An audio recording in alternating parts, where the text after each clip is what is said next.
नमस्कार दोस्तों, मैं हूँ चांदनी। आप सभी का मेरे YouTube channel terrace gardening with Chandni में स्वागत है। दोस्तों, इस वीडियो में मैं आप लोग को जो हमारे बेल वाले वेजिटेबल्स प्लांट होते हैं जैसे कि लौकी, कद्दू, तरोई, करेला, खीरा, ककड़ी, उसमें हम किस तरीके से अच्छे वेजिटेबल्स ले सकते हैं। हमको ऐसी कौन से बातों का ध्यान रखना होता है जिससे हमको बहुत अच्छे से उसमें वेजिटेबल मिल सके, ये सारी बातें मैं आप लोगों को बताने वाली हूँ। अभी आप लोग देख रहे हैं मैं जितने भी वेजिटेबल्स लगाई हूँ बेल वाले, उनमें बहुत अच्छे से वेजिटेबल्स लगे हुए हैं और सब में, लौकी में भी, कद्दू में भी, तरोई, करेला, खीरा, ककड़ी सब बहुत अच्छे से लगे हैं। तो मैं कौन सी बातों का ध्यान रखती हूँ वो सारी बातें मैं आप लोगों को बताने वाली हूँ। सबसे पहले हमको पानी के बारे में ध्यान रखना है कि जो हमारे वेजिटेबल्स जो होते हैं, बेल वाले वेजिटेबल्स होते हैं, उनमें पानी ना तो हमको कम देना है और ना ही ज़्यादा देना है। अगर हम पानी कम दे देते हैं तो भी जो हमारे बेल वाले वेजिटेबल्स होते हैं उनके जो फीमेल फ्लावर होते हैं वो फ्रूट में, वेजिटेबल में कन्वर्ट नहीं हो पाते हैं। वो पीले पड़ जाते हैं, पीले पड़ के वो सड़ जाते हैं, फिर सूख जाते हैं। और अगर ज़्यादा पानी दे देते हैं तो भी से सेम प्रॉब्लम होता है। तो हमको इस बात का ध्यान रखना है। अब हमको पता कैसे चलेगा? तो जब आपको लग रहा है कि जो आपकी मिट्टी है, चाहे आप ग्रो बैग में लगाए हैं या ज़मीन में लगाए हैं, ऊपर की जो मिट्टी है वो सूखी हो गई है, तब आप उसमें पानी डालिए। अब पानी कम हो गया तो पानी कम नहीं होता है, उसके जो नीचे के मिट्टी रहती है वो अभी भी गीला होता है। अगर हम उसको कुड़ाई करके देखेंगे तो 1-2 इंच के बाद उसमें जो मिट्टी होती है वो गीली होती है, तो वो उसको नमी प्रोवाइड, वो पानी प्रोवाइड करते रहता है।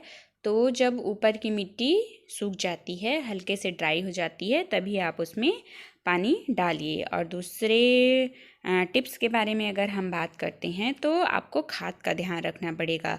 ये जितने भी हमारे बेल वाले पौधे होते हैं वो हैवी फीडर होते हैं, उनको बहुत ज़्यादा खाद की ज़रूरत होती है, स्पेशली जब आप ग्रो बैग में लगाए हैं या पॉट में लगाए हैं। तो फर्टिलाइज़र का हमको अच्छे से ध्यान देना पड़ता है। जब हम उसमें अच्छे से फर्टिलाइज़र डालेंगे तभी हमको उसमें वेजिटेबल मिलेगा, क्योंकि जो हमारे जितने भी बेल वाले वेजिटेबल होते हैं वो हैवी फीडर होते हैं। तो अगर आप ग्रो बैग में लगाए हैं तो सप्ताह में 10 दिन में आप बिल्कुल उसमें फर्टिलाइज़र दीजिए, आप उसमें खाद दीजिए। अब कौन कौन सा हम खाद दे सकते हैं? तो जैसे गोबर की खाद हो गया, जाइम हो गया, बोन मिल हो गया, ये सब आप दे सकते हैं। लेकिन अभी गर्मी बहुत बढ़ जाएगी मई जून में, तो हो सके तो आप जो लिक्विड फर्टिलाइज़र है आप उसको देंगे तो ज़्यादा अच्छा रहेगा। और लिक्विड फर्टिलाइज़र में जैसे सरसों की खली का लिक्विड फर्टिलाइज़र हो गया, ऑरेंज पील फर्टिलाइज़र हो गया, ओनियन पील फर्टिलाइज़र हो गया, ये सब आप दे सकते हैं। और बहुत ज़्यादा गर्मी है तो शाम के समय हमको फर्टिलाइज़र देना ज़्यादा अच्छा रहेगा। और फर्टिलाइज़र देने से पहले अच्छे से हम उसमें पानी डाल के फिर उसमें फर्टिलाइज़र दें तो ये हमारे प्लांट के लिए और ज़्यादा अच्छा होता है। तो ये सारी बातें आप लोगों को ध्यान रखना पड़ेगा।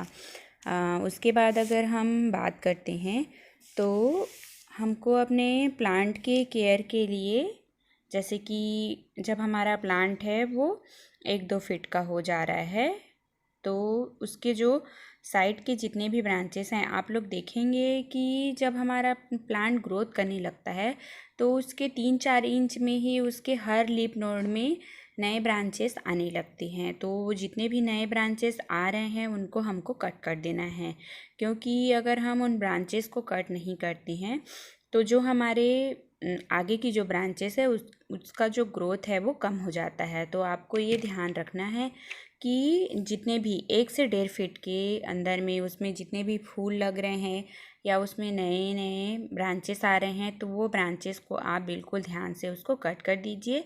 इससे जो हमारा ब्रांच है वो आगे बहुत अच्छे से ग्रोथ करेगा और बहुत अच्छे से बढ़ेगा। उसके बाद हमको ध्यान रखना है कि अब हमारा प्लांट बढ़ रहा है तो उसको हमको चढ़ने के लिए कोई व्यवस्था करना है, क्योंकि जो हमारे बेल वाले जितने भी हमारे वेजिटेबल प्लांट होते हैं उनको हम इस तरीके से चढ़ाते नहीं हैं। आप किसी भी तरीके से, चाहे उसको रस्सी की मदद से चढ़ाइए, ऐसा जाली बना दीजिए, कुछ भी आप उसको सहारा दीजिए। अगर उसको हम सहारा नहीं देते हैं तो जो उसकी ग्रोथ होती है वो बिल्कुल रुक जाती है।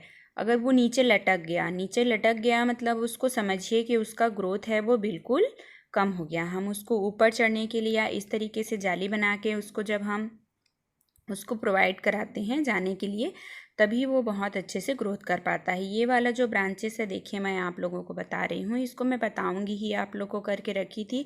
इसका जो ग्रोथ है बिल्कुल कम हो गया, अब वो नीचे लटक गया है, तो नीचे से उसका तो ऊपर जाने का रहता है, तो वो नीचे कैसे ग्रोथ करेगा।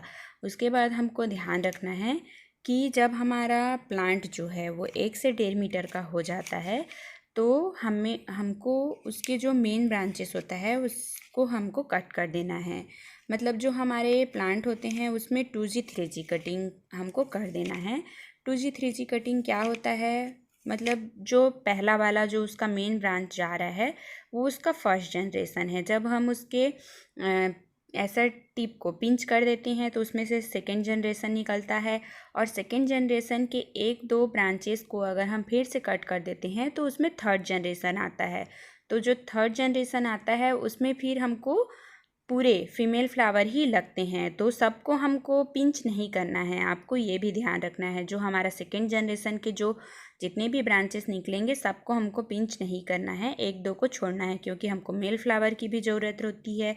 तो अब हम लोग हैंड पॉलिनेशन के बारे में बात कर लेते हैं। आप लोग देखिए, ये जो आप लोगों को दिख रहा है, मैं दिखा रही हूँ, ये सब हैं फीमेल फ्लावर। जो जितने भी हमारे ये बेल वाले पौधे होते हैं, लौकी, कद्दू, तरोई, करेला, खीरा, ककड़ी, इसमें 2 तरीके से फ्लावर आता है, एक मेल फ्लावर और एक फीमेल फ्लावर। तो जो मेल फ्लावर होता है उसमें परागकण होता है, जो जैसे कि ये लौकी है उसमें वाइट कलर का होता है, और जो हमारा कद्दू, तरोई, करेला, खीरा, ककड़ी होता है उसमें येलो कलर का होता है। तो इसके जो परागकण होते हैं, जिसको पोलन भी बोलते हैं, इसको हमको निकाल के जो हमारे फीमेल फ्लावर होते हैं उसमें हमको लगाना है। तो डायरेक्ट आप फूल से भी लगा सकते हो, या आप उसको रुई में लेकर या किसी ब्रश की मदद से आप उसमें लगा दीजिए।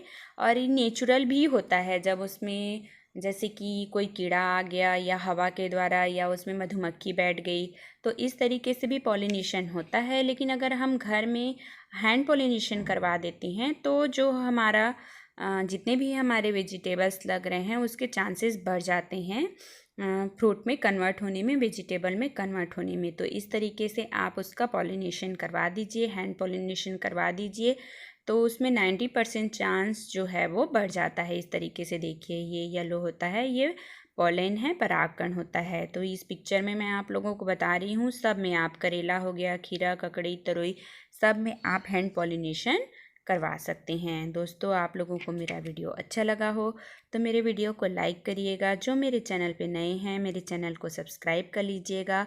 आप लोग मेरा वीडियो लास्ट तक देखिए, उसके लिए आप लोगों का बहुत बहुत धन्यवाद। Thank you.